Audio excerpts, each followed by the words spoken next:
a eso voy, ¿no? Es decir, mi formación profesional literalmente es de ilustrador, de dibujante. Entonces ha sido mi oficio. La palabra oficio me gusta mucho porque implica, pues eso, muchas horas de trabajo, mucha dedicación, haber estudiado, es un oficio. Entonces mi oficio es, me formé como ilustrador. Y yo había escrito toda mi vida, relatos, textos, una obra de teatro a los 12 años, yo había escrito toda mi vida, pero colocar proyectos en el mercado franco-belga en el que trabajo no es tan fácil, y entonces esperé en su momento sentir suficientemente confianza y tener herramientas de escritor, que es otro oficio distinto al que respeto infinitamente, ¿no? Entonces, cuando digo que el Jordi dibujante lleva ventaja, Jordi escritor, porque el Jordi dibujante lleva 20 años trabajando y Jordi escritor lleva 5. Entonces, esa ventaja de 15 años se nota a la hora de mecanizar según qué recursos, de tener herramientas de profesional, pues también he dicho, ojalá un día pueda hablar que llevo 20 años escribiendo, será una buena noticia, ¿no? Pero sí, hay ciertos mecanismos de profesional del oficio que tengo más interiorizados como dibujante que como escritor. Entonces, para responder a tu pregunta, claro, a mí el libro, las cosas que me apetece escribir, me van viniendo poco a poco.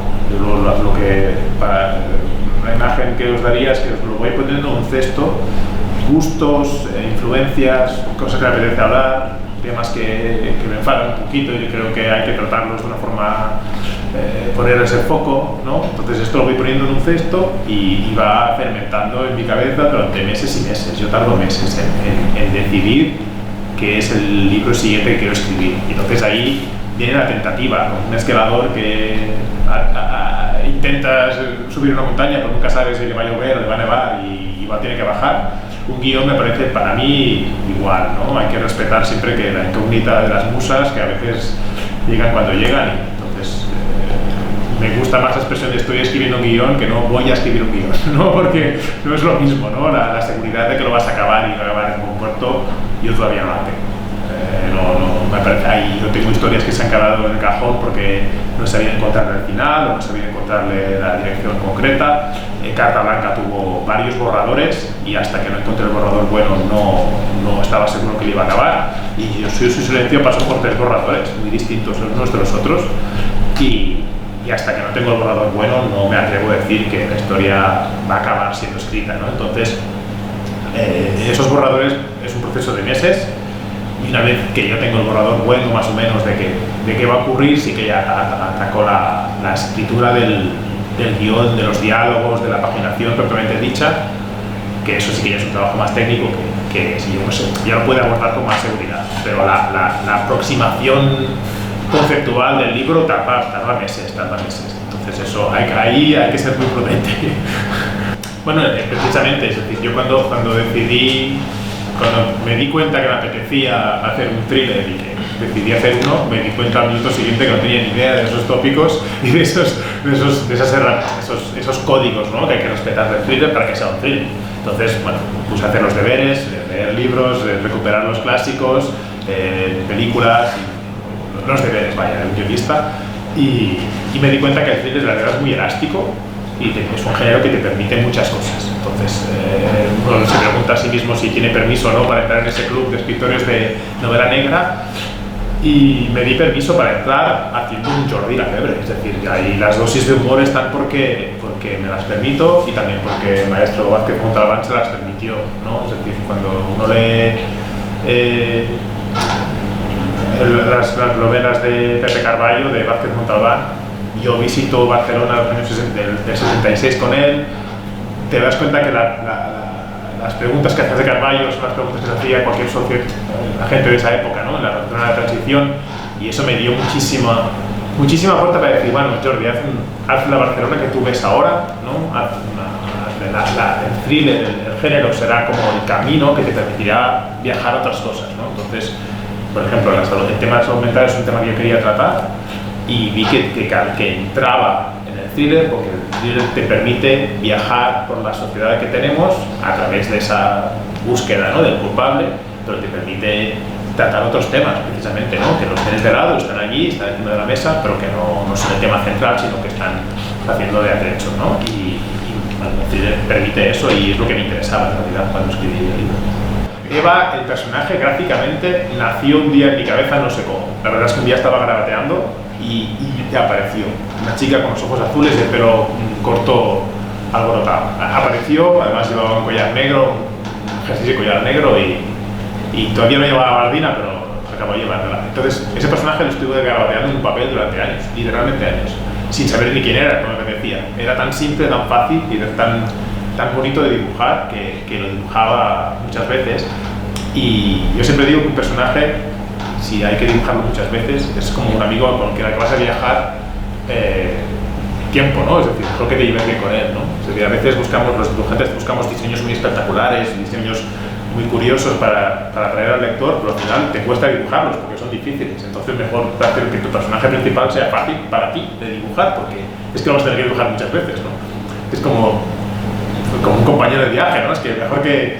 Y en el caso de Eva, a mí me encanta que esté en el centro de gravedad del libro, porque es que me sale de natural dibujar a Eva. No sé de dónde salió, lo admito que no. Eso apareció, ¿no? A partir de ahí hay un detalle curioso, que es que cuando me di cuenta que estaba haciendo un libro en Barcelona, en la actualidad, cosa que no había pasado en mi carrera, que hasta ahora había hecho todos los libros históricos o de algún periodo concreto, y este es el primero que pasa hoy en día, ¿no? Entonces, yo tenía a Eva dibujada y el diseño le faltaba algo y pensé, bueno, que la Eva que yo me cruzaría por la calle, ¿cómo sería, ¿no? Y pensé en los tatuajes, pensé, es que estaría llena de tatuajes, es que la mayoría de chicas de su edad hoy en día al menos llevan uno, dos, o tres o varios, ¿no?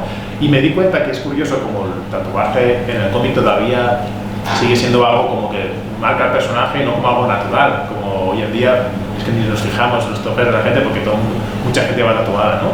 Y entonces pensé, no, es que tiene que ir tatuada y sí que le darle importancia, es decir, el tatuaje forma parte del personaje como otra cosa, ¿no?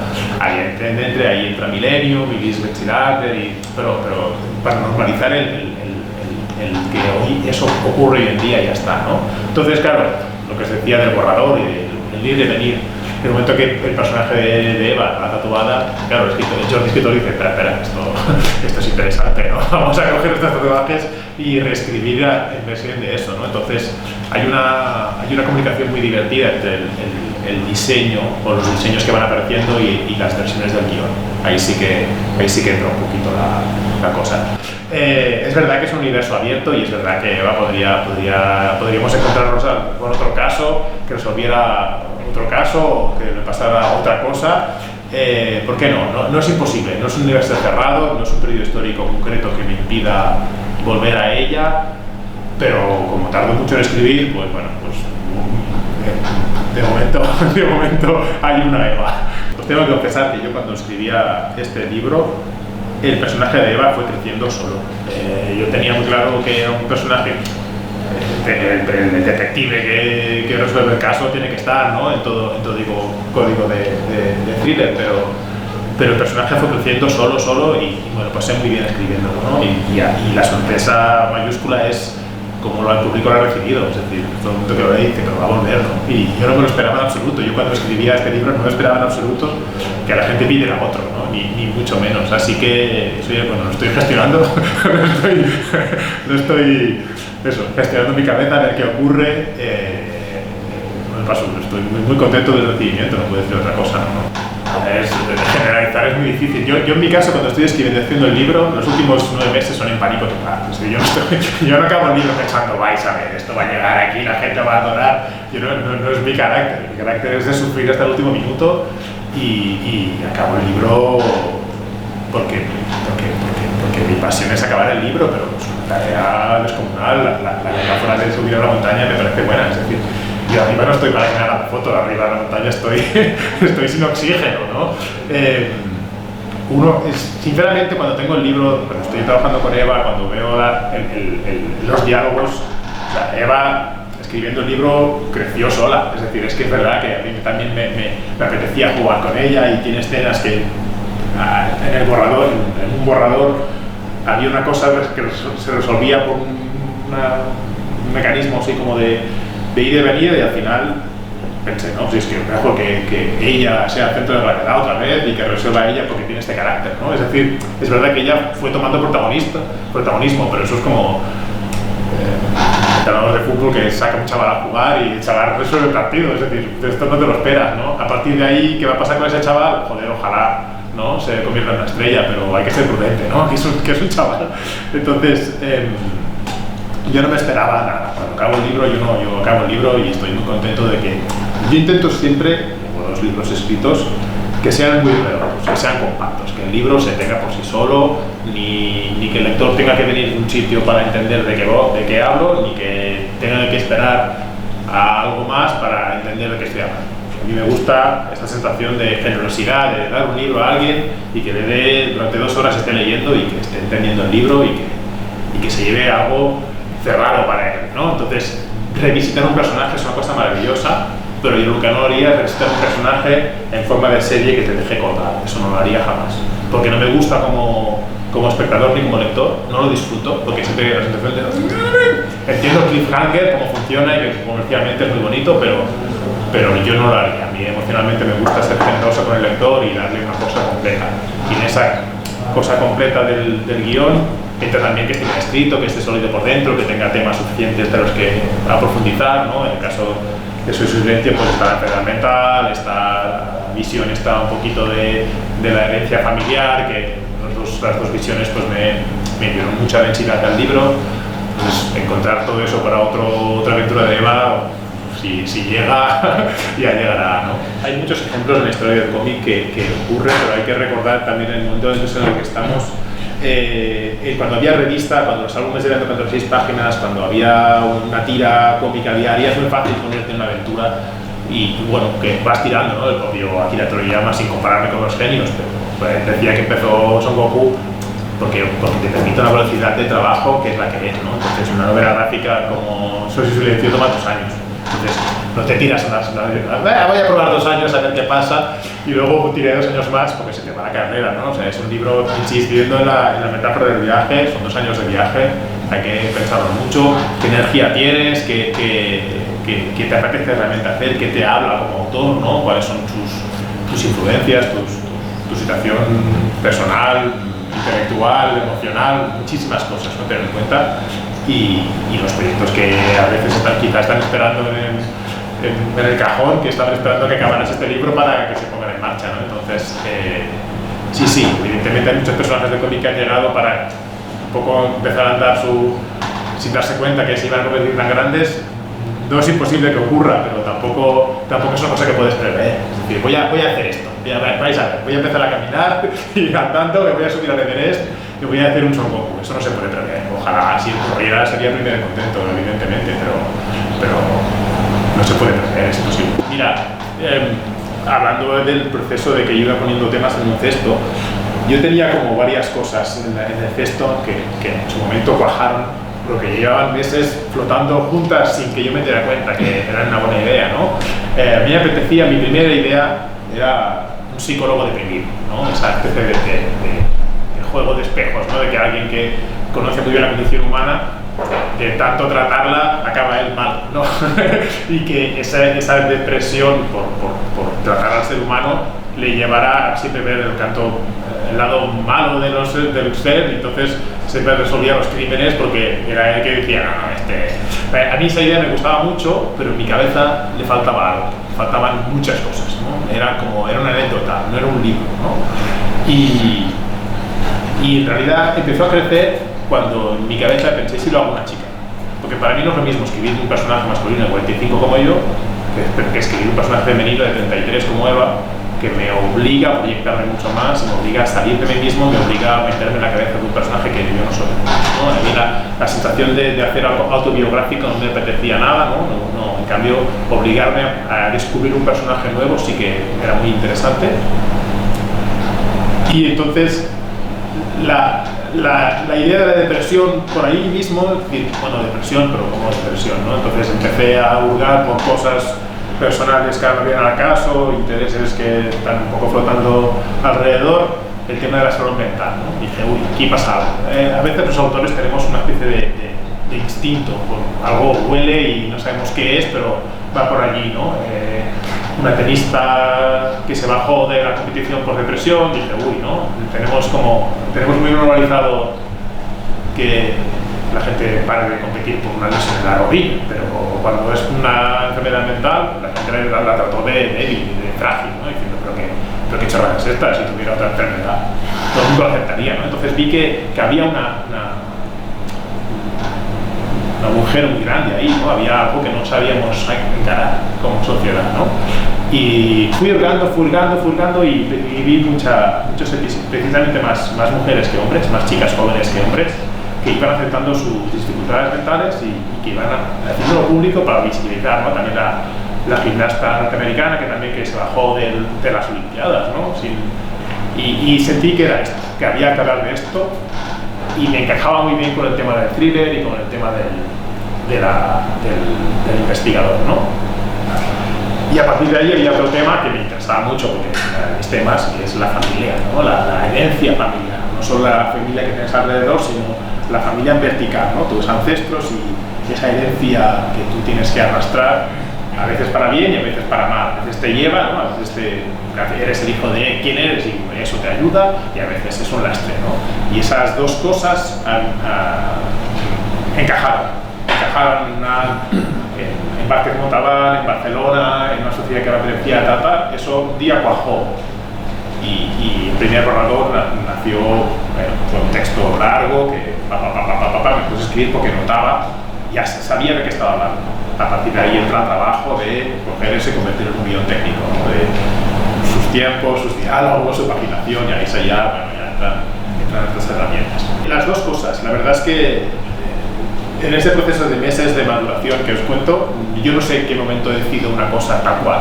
Se me ocurre la idea y un día decido que es la buena, ¿no? Pero volviendo al thriller y a los códigos, claro, podemos hacer un homenaje al thriller clásico visitando Los Ángeles de los años 30 de Raymond Carver, ¿no? O en Chinatown, o podemos ver Pulp Fiction, de un thriller un poco moderno, a la idea de Tarantino de los años 90, ¿no? Y estamos en Los Ángeles, o Diego Carballo, la Barcelona de la transición, ¿no? Es decir, o ahora está muy de moda, y lo entiendo porque me encanta como lector, los thrillers en Escandinavia, ¿no? Bajo nieve y en invierno, incluso en Alaska, ¿no? Esta última de HBO, que es maravillosa. Pero claro, el escenario donde ocurre el thriller forma parte del código del thriller. El thriller al final lo que hace es, a través de ese crimen que hay que descubrir, visita ese lugar lúgubre a veces y abre un poco la puerta a que visites esa sociedad, ¿no? A mí lúgubre no me apetecía, yo de nieve no tengo ni idea, porque creo que he extremado 2 veces en mi vida, máximo 3. A mí, yo conozco la Barcelona en la que nací, yo soy de Barcelona, soy un barrio obrero de Barcelona y amo la ciudad. Y entonces para mí lo más lógico era plasmarla ahí, ponerla ahí, decirle que yo hiciera, que yo escribiera, que fuera en Barcelona, que además resulta que tiene una tradición literaria maravillosa. Vázquez Montalbán, Rodoreda, Eduardo Mendoza, muchísimos grandes escritores han colocado sus historias en Barcelona, y yo pues evidentemente me doy permiso para hacer lo mismo, volviendo a su homenaje, ¿no? A esos escritores y esa ciudad en la que he crecido. Entonces, era un diálogo que funcionaba, tanto el thriller me lo permitía como a mí me apetecía mucho hacerlo. Mis referentes, como dibujante, han ido evolucionando mucho y intento integrar muchísimas cosas. Mi trazo, mi forma de entender la figura viene de Uderzo, sin duda, pero como muchacho yo leía Dragon Ball y el otro día estaba casi llorando por la muerte de Toriyama, porque no puede ser, ¿no? Además, pensé en la edad, es decir, yo no era tan mayor que tenía 25 años cuando yo era súper fan, ¿no? No puede ser, ¿no? Yo tengo 45 ahora, ¿no? Mi ADN está Dragon Ball y está Uderzo, y está Mortadelo y Filemón, y está Miyazaki, sin saber que era Miyazaki, porque yo veía la peli y flipaba, pero luego entendí que era el mismo tío que, ¿sabes? En la Barcelona de los 90, en la que crecí, las influencias eran todas a la vez. La paradoja de que un mercado no sea muy fuerte, y en aquella época el mercado estaba flaqueando en España, ocurre que todo entra a la vez el manga y el cómic americano y el cómic español de toda la vida de Bruguera, y entra todo a la vez, y eso es una riqueza, ¿no? Algunos autores puramente franco-belgas o puramente japoneses o puramente americanos pues tendrán problemas para dejarse influenciar por otras cosas, en nuestro caso, y hablo en plural porque creo que todos estamos aquí, leíamos toda la vez y se iba mezclando, ¿no? Y eso es una riqueza visual. Luego, evidentemente, cuando ya me interesa el dibujo de forma profesional, pues entran muchísimos cineastas, Tarantino, Scorsese, muchísimos escritores, Bolaño, muchísima gente, ¿no? En la que disfruto y cojo deliberadamente cosas suyas y las pongo en mi obra. Pero ya es un proceso más racional y más intelectual. Insisto, en el proceso de maduración de la historia, sin duda, el que haya temas interesantes los que tratar es imprescindible. O sea, que la cosa no cuaja hasta que no hay un tema en el que despierta ligares, ¿no? El mío propio y el que le da densidad al libro, es lo que lo hace cuajar, ¿no? Eso, sin ese ingrediente no hay libro, ni de Eva ni ningún otro Jordi Laferte. Eso sí, o sea, yo tenía muy claro de qué hablaba en Carta Blanca, por mucho que al final tomara una forma de historia romántica, una comedia dulce, pero yo tenía muy claro de qué estaba hablando y en el caso de Yo soy silencio también tenía muy claro de qué estaba hablando, aunque mi forma de tratar las historias siempre es ligera, tiene un punto de comedia, siempre muy accesible a cualquier lector, pero hay temas serios en el fondo, sin duda, y estoy muy convencido de ellos. Entonces, lo que no haría si retomara a Eva sería darle solo una aventura así para que haga un chipón y ya. No, eso no lo haría jamás. Si preparar un libro tendría que tener un tema a las manos que dijera sí, de esto quiero hablar. Insisto, es decir, da placer escuchar el entusiasmo por el personaje, pero es que para mí es muy importante encontrar ese clic, o sea, el clic, la cosa de que agarrarme, porque es a lo que te agarras como autor cuando hay en un libro de 2 años, como mínimo, hay muchos momentos de duda, hay muchos momentos de no saber hacia dónde avanzar o qué estás haciendo. Y en esos momentos, tú lo que puedes volver siempre es, aparte de la opinión de la gente en la que confía en ti y en la que te fías, volver a decir, bueno, este libro, ¿por qué lo estoy haciendo? ¿Este libro de qué va? ¿De qué estoy hablando? ¿No? Y entonces, cuando vuelves a eso, muchas veces el camino se hace más claro, ¿no? Y entonces, si no tuviera eso para una aventura de Eva, yo no lo haría. Es que sé que sería un error, ¿no? Volver con un personaje solo porque tengo la sensación de que la gente quiere personaje. No es cierto, la gente no quiere personaje. La gente quiere un libro. En eso es divertido porque el concepto de héroe, yo le he dado muchas vueltas escribiendo a Eva y es que es muy valiente la tía, ¿sabes? Es que no sé. Es muy bueno, pero cambiar es una forma de hacer las cosas. Pero en realidad lo que hay unos valores humanos muy profundos y hay una valentía que yo no tengo, ¿no? Es decir, y a pesar de sus fragilidades dices, no, es que va a saltar al barco, es que lo va a hacer y sabe que es un error, ¿no? Pero lo va a hacer porque no hay tu tía, ¿no? Esa sensación que también me daba esa idea de se ha hecho mucha heroica con la cosa del punto de lo que iba heroico, ¿no? En el caso de ahí me iba muy bien, es decir, es que la salud mental de Eva está así, pero eso le permite precisamente tomar decisiones muy heroicas, ¿no?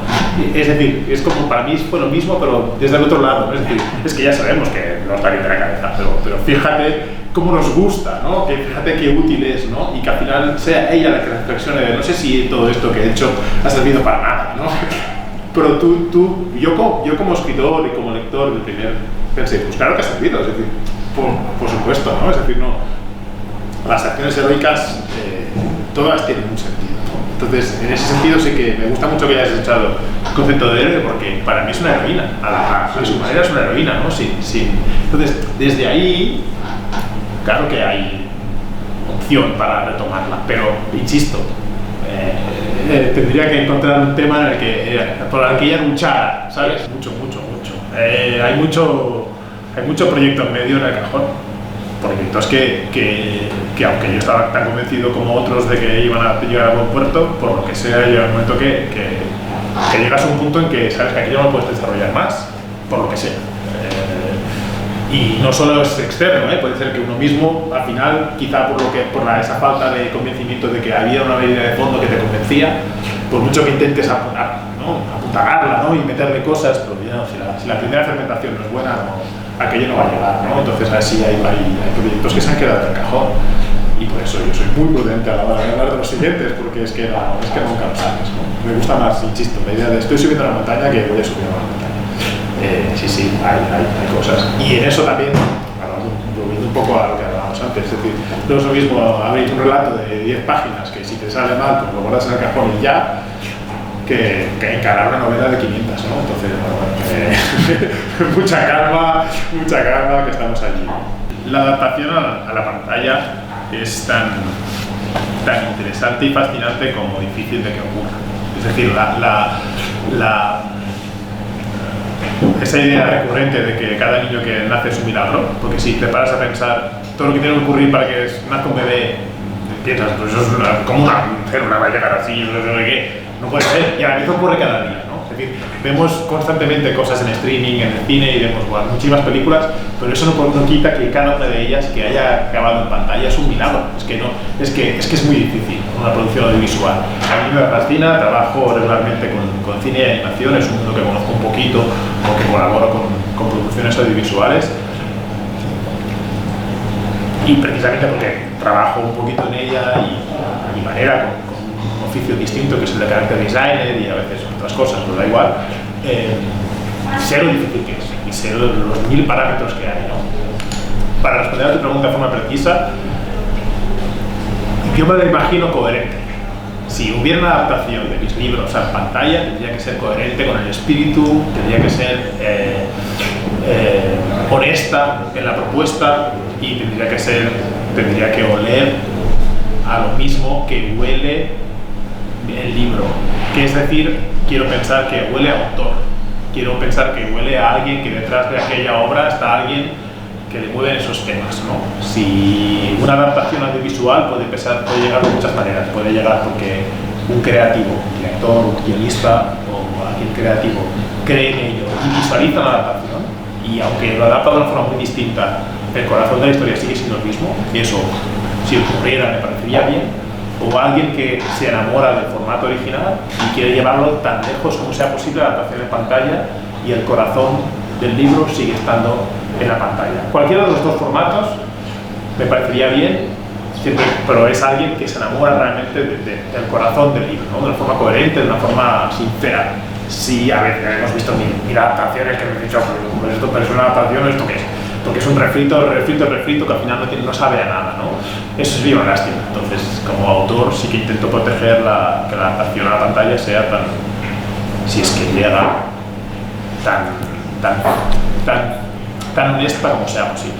Eso sí. Mi oficio es el de dibujante, pero yo había escrito toda la vida, y a medida que pasan los años me doy cuenta que en realidad lo que uno es narrador. Es decir, para mí un tema que nos preocupa a todos, bueno, a mí me preocupa, pero que es la inteligencia artificial, ¿no? De quién es capaz de crear. Yo creo que la creatividad es algo inherente al ser humano y que no hay máquina capaz de reproducir ese proceso. Es decir, a raíz precisamente de la enfermedad mental y de la búsqueda que he hecho para el libro, he tenido conversaciones muy interesantes con gente de la psiquiatría. Me ha dicho es que la creatividad humana nadie sabe cuándo ocurre. Nadie sabe cuándo ocurre ni por qué ocurre. O sea, todos sabemos que ocurre, sabemos que el ser humano es creativo, pero no sabemos ni por qué ni cuándo. No hay forma de abordarlo. No, ¿dónde? ¿Por qué? ¿En quién sí y quién no? ¿Cuándo sí, cuándo no? Eso no se sabe, ni se puede abordar, es inefable, es como la creencia de Dios. Es una cosa que sabemos que está, pero no sabemos abordarla, ¿no? Y no hay que abordarla. Entonces, yo acepto y me siento muy feliz, muy en paz con esa sensación de narrador. A mí se me ocurren historias y me gusta darles cuerpo y darle una entidad para que al final lleguen al lector o al espectador cuando trabajo en cine, y ese narrador trabaja en paralelo, escritura, personaje. A veces trabajo en animación y el personaje que estoy dibujando se me ocurre algo que podría hacer, y eso se podría convertir en una escena, o le comunico al director, mira, este personaje creo que se mueve así y así, y esos movimientos ayudan al guionista que trabaja en otra sala, en otra ciudad. A veces la creatividad es un proceso orgánico y es muy bonito que sea así. Ese proceso orgánico a veces ocurre entre personas en una sala o a veces ocurre dentro de la cabeza. No hay una frontera clara entre qué es dibujo y qué es escritura, y no debe haberla, no hay que preocuparse. Si uno acepta que mi condición es de narrador, yo soy un narrador y que siga siendo así, me parece bien.